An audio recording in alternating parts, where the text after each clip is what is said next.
आज है 25 अगस्त 2025 और दिन है सोमवार।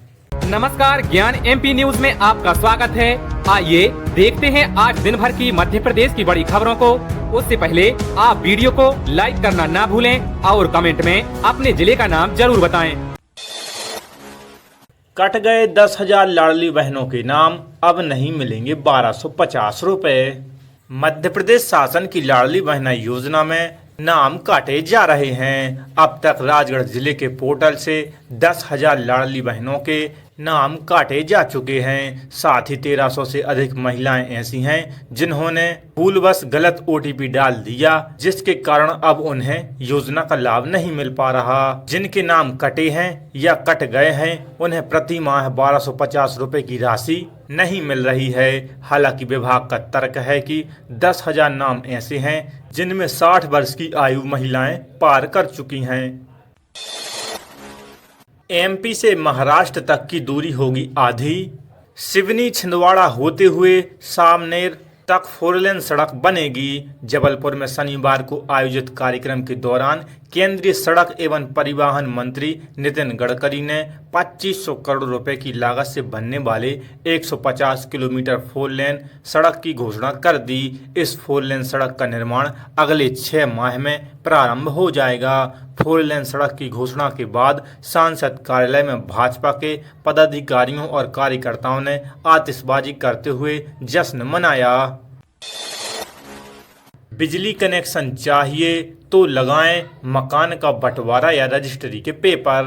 बिजली कंपनी के नए फरमान से अब लोगों को कनेक्शन लगवाने के लिए मुश्किलें हो सकती हैं, क्योंकि नए कनेक्शन के लिए उपभोक्ता के नाम की मकान की रजिस्ट्री या बंटवारे के दस्तावेज लाना अनिवार्य कर दिया है। ऐसे में एक मकान में रहने वाले अलग अलग परिवार को अब नया बिजली कनेक्शन लेने के लिए जूझना पड़ेगा। यह प्रक्रिया अनिवार्य करने पर अब नए कनेक्शन करवाने वालों को कार्यालय के चक्कर काटने पड़ सकते हैं। यहाँ मौजूदा अधिकारी कर्मचारियों ने मकान की रजिस्ट्री लाने के बाद कनेक्शन देने की बात कही है। जब कनेक्शन देने वाले उपभोक्ताओं के नाम नहीं होगी तो विद्युत कनेक्शन देने से मना कर दिया।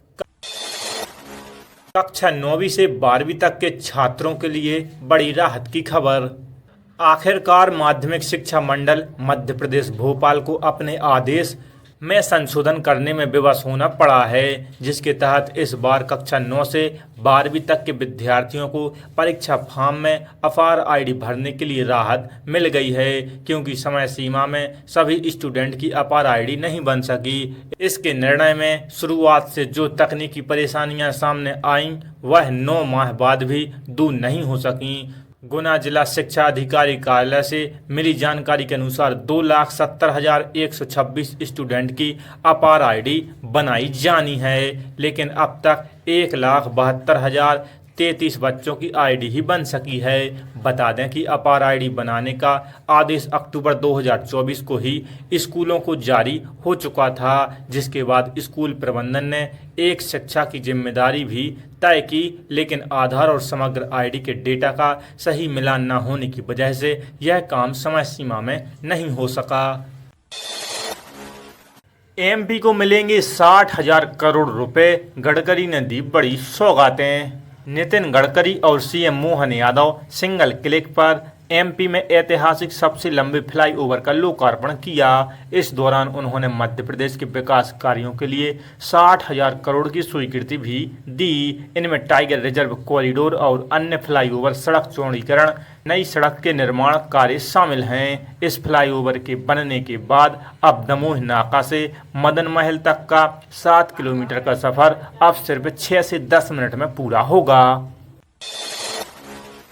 टाइगर कॉरिडोर और 255 किलोमीटर लंबा भोपाल जबलपुर ग्रीनफील्ड हाईवे मध्य प्रदेश के लिए गुड न्यूज है। केंद्रीय सड़क परिवहन एवं राजमार्ग मंत्री नितिन गडकरी ने राज्य को 2 बड़ी सौगातें देने का ऐलान किया है। गडकरी ने मध्य प्रदेश के 4 टाइगर रिजर्व को जोड़ने को एक 4 लेन वाले टाइगर कॉरिडोर और भोपाल व जबलपुर के बीच 15,000 करोड़ रुपए की लागत से 255 किलोमीटर लंबा ग्रीनफील्ड हाईवे बनाने की घोषणा की है।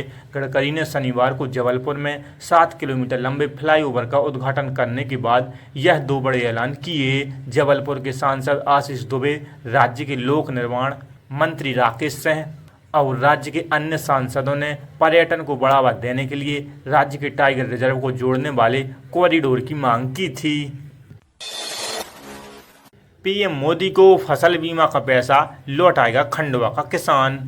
प्राकृतिक आपदा से फसलों के नुकसान की भरपाई के लिए सरकार द्वारा किसानों को मुआवजा दिया जाता है। इसके लिए केंद्र सरकार की तरफ से साल 2016 में प्रधानमंत्री फसल बीमा योजना नाम की स्कीम शुरू की गई है।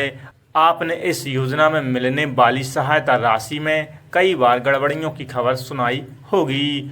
खंडवा के एक किसान के साथ भी ऐसा हुआ है। वो अपने आप को ठगा महसूस कर रहे हैं। करीब 7 लाख रुपए कीमत की फसल बर्बाद होने पर उन्हें मुआवजे के तौर पर मात्र 1274 रुपए मिले हैं। इससे आक्रोशित किसान राशि प्रधानमंत्री को वापस भेजने का फैसला किया है। एमपी में मिला खनिजों का खजाना। माइनिंग कॉन्क्लेव में हुए 56,414 करोड़ के एमओयू। एमपी में खनिजों का खजाना मिला है। इनका लाभ उठाने के लिए हर कंपनी और उद्योगपति बेकरार हैं। कटनी में आयोजित मध्य प्रदेश माइनिंग कॉन्क्लेव 2.0 में इसका नज़ारा देखा गया। कॉन्क्लेव में 56,414 करोड़ के एमओयू का आदान प्रदान किया गया। होटल में शनिवार को आयोजित माइनिंग कॉन्क्लेव में देश भर के करीब 1500 निवेशक शामिल हुए। कार्यक्रम में सीएम डॉक्टर मोहन यादव ने विषय विशेषज्ञों और निवेशकों के साथ 1 to 1 चर्चा की। कमलनाथ का आरोप, ड्रग्स के जहर में डूब रहा है मध्य प्रदेश। कमलनाथ ने ड्रग्स के मुद्दे बीजेपी सरकार को घेरते हुए कहा कि मध्य प्रदेश आज नशे के जहर में डूबता नजर आ रहा है। ड्रग्स का कारोबार इतनी तेजी से फैल रहा है कि युवा पीढ़ी का भविष्य संकट में पड़ गया है। इसी के साथ सवाल उठाया कि क्यों हर बार दूसरे राज्यों की पुलिस और केंद्रीय एजेंसियां मध्य प्रदेश में घुसकर छापेमारी कर रही हैं। उन्होंने पूछा कि क्या स्थानीय इंटेलिजेंस फेल हो गई है या ऊपर से दबाव है कि बड़े माफियों को ना छुआ जाए। पूर्व मुख्यमंत्री ने कहा कि पिछले 1 साल में भोपाल और आसपास के इलाके narcotics control bureau, Gujarat ATS और मुंबई पुलिस जैसी बाहरी एजेंसियों ने कई बड़ी कार्यवाही की, जिनमें करोड़ों की कीमत की ड्रग्स जब्त हुई है। बावजूद इसके नशे के कारोबार पर रोक लगती नहीं दिख रही है। मध्य प्रदेश के पंचायतों में शराबबंदी तोड़ी तो जेब होगी ढीली।